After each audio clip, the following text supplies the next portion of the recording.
Bueno, buenos días para todos. Soy estudiante de la Universidad Minuto de Dios. Mi nombre es Sonia Carmen Martínez Sánchez. El día de hoy vamos a revisar el tema en referencia y para ello hemos escogido la entidad donde laboro, que es la Cámara de Representantes.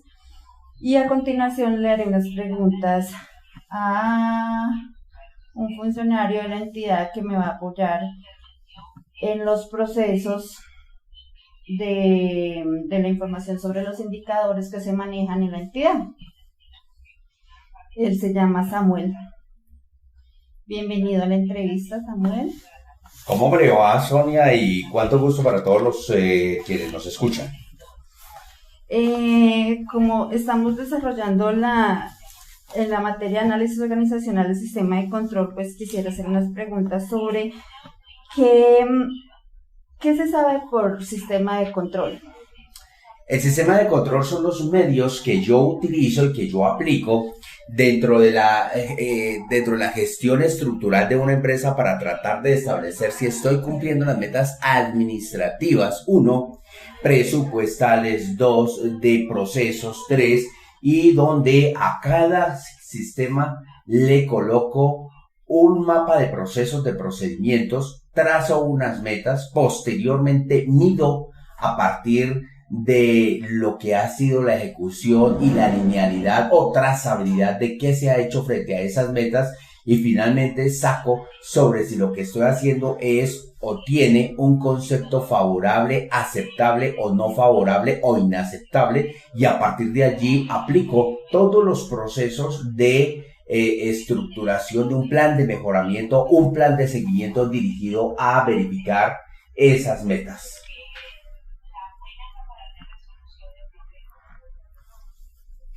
Perfecto. ¿Para qué y por qué se debe tener un sistema de control en las organizaciones? El sistema de control, como su nombre lo indica, es para controlar. ¿Qué controlo? Controlo los manejos administrativos, controlo los manejos presupuestales, controlo los elementos relacionados con la planta de personal, con el talento humano. Controlo la trazabilidad de los sistemas de gestión de seguridad y salud en el trabajo, controlo la trazabilidad de la gestión documental, controlo la trazabilidad de gestión del plan integral ambiental, entre otros muchos procesos que se deben revisar constantemente para evitar que haya pérdidas, para evitar que haya daños a la organización, para evitar que de pronto una falta de control me genere grandes pérdidas, no solamente que estén relacionadas con lo económico, sino con los trabajadores, con la propiedad y con el querer o el deber ser de la gestión de la Cámara de Representantes. Samuel, ¿qué tipo de sistemas de control de gestión se utilizan en la entidad? En la Cámara de Representantes, los sistemas de gestión están trazados sobre unos indicadores de planeación y de la Oficina de Control Interno. Allí, por ejemplo, se generan bases de datos sobre lo que hace alusión a el manejo, por decir algo, de cuentas. ¿Cuántas cuentas se pagan? Las que no se pagan oportunamente, ¿por qué no se pagan oportunamente? Las que se pagan oportunamente sí llegan a finalmente a los cuentavientes, a los contratistas, o hay errores en la digitación. Igualmente sobre la liquidación de contratos, la ejecución de los mismos, si se están ejecutando en concordancia con lo trazado, con lo señalado en las condiciones del mismo documento, sobre si se cumplen las funciones, sobre las obligaciones tanto del contratista como de la Cámara. Son muchísimos los elementos que hay que controlar, y es ahí donde pues tienen que estar encima unas personas a fin de evitar de pronto la falta de control o la presencia de los órganos como Procuraduría, Fiscalía y Contraloría, que están revisando constantemente que estos procesos se adelanten en la organización. Teniendo en cuenta, ¿cómo realizan el seguimiento de estos indicadores? Esos indicadores normalmente se hace un plan mensual. Ese plan mensual está relacionado con todo lo que va llegando. A la Cámara de Representantes llegan diariamente un promedio de 500 documentos. Y esos documentos hay que hacerle un seguimiento. Por ejemplo, el tema de PQRs. ¿Cuántas PQRs se reciben a diario? Entran por cada una de las comisiones, por la presidencia de la Cámara, por la Secretaría General, por la Hemeroteca, por la Dirección Administrativa, por la División de Personal, por muchas.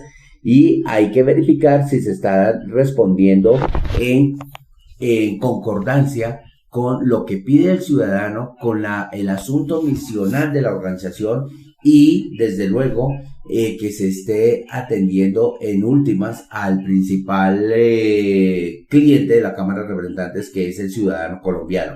Por ejemplo, esa es una medida. Otra medida de evaluación es cuántas peticiones llegan de personal que se ha retirado de la corporación, si se atienden oportunamente, si se atienden dentro de los 3 días, si se está demorando un mes, por qué se demora un mes, qué se puede hacer para reducir esos tiempos, y así sucesivamente. Otro de los elementos, por ejemplo, son los procesos que son radicados en el Banco de Proyectos de Planeación Nacional. Eso para mejorar, para crecer, para suplir algunas necesidades que están al interior de la Cámara. Cómo se hace el procedimiento, si se gestó dentro del software de planeación nacional, si se allegaron los documentos, si se adelantaron los estudios previos, si se hizo la valoración de riesgos, si se hizo toda la estructuración para tratar de sacar y pedir el presupuesto de lo que verdaderamente vale, o si se pidió más o se pidió menos.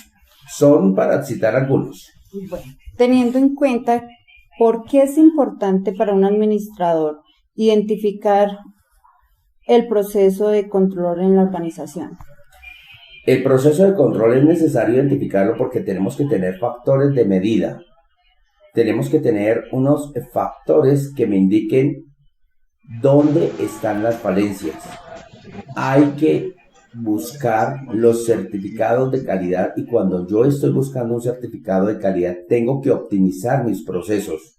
Esa optimización de procesos quiere decir que tiene una entrada y una salida, y en su interior unas gestiones dirigidas a mantener lo que está bien, a generar el cambio en lo que se requiere el cambio, a reestructurar y cambiar por nuevos mecanismos tecnológicos, por nuevos mecanismos de productividad, y entonces estoy alcanzando yo eficiencia, modernización y eficacia en todo mi mapa de procesos. Samuel, ¿cómo identificaría los estándares por utilizar para ejercer el control? Los estándares. Se debe identificar un estándar a partir de lo que pasó el año inmediatamente anterior. ¿En qué fallé? Cuando yo tengo unos estándares o unas calificaciones de la vigencia anterior, digo, el año entrante tenemos que superar, y esa debe ser una meta, ese debe ser un objetivo, y entonces un estándar podría ser un elemento histórico. Otro estándar podría ser el incremento de procesos. No siempre van a llegar 500 derechos de petición, pueden llegar 200. ¿Por qué se redujo el índice de derechos de petición? Porque están siendo claros los procesos, porque afortunadamente el ciudadano colombiano está contento con las respuestas, está siendo bien informado, porque pues no hay materia prima o materia informativa que requieran en este momento. Otro estándar podría ser en dónde están los accidentes de trabajo, las enfermedades de las personas, por qué se me enfermaron, cómo voy a evitar eso. Otro estándar, por ejemplo, para los temas de seguridad, qué pasó con la seguridad de X congresista. Se tenían los vehículos, se tenía el armamento, se tenían los chalecos antibalas. Tengo muchísimas fuentes para sacar estándares, y esos estándares tengo que tabularlos previamente e indicar cuál es la trazabilidad que debo seguir en su aplicación. Samuel, ¿qué problemáticas encuentra frente a un sistema de control y qué aspectos susceptibles por mejorar? Todos los sistemas de control tienen aspectos susceptibles. Por ejemplo, no todas las fallas alcanzan a ser detectadas. Siempre va a haber algún punto gris. Es decir, eso que no es ni blanco ni negro, que no es ni positivo ni negativo, sino que está ahí y entonces yo no puedo identificar sobre cómo me va a impactar o cuál va a ser ese desenlace. Esos puntos grises son una debilidad. Otra debilidad es que muchas veces se hace un control selectivo. Y cuando yo hago un control selectivo, ese control me lleva a que yo de pronto seleccione X o Y número de procesos, pero no alcance a coger aquel proceso donde habían unas fallas estructurales. Y entonces se me presentó un siniestro, hombre, ¿y cómo era que usted estaba adelantando ese proceso? Pues claro, es un proceso selectivo y entonces no encontré o no seleccioné uno donde hubiera suficiente riesgo.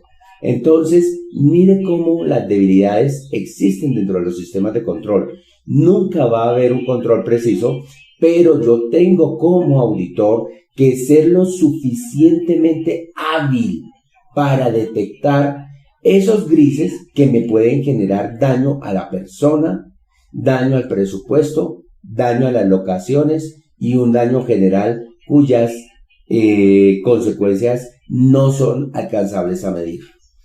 Samuel, muchísimas gracias por la entrevista. Bueno, con mucho gusto.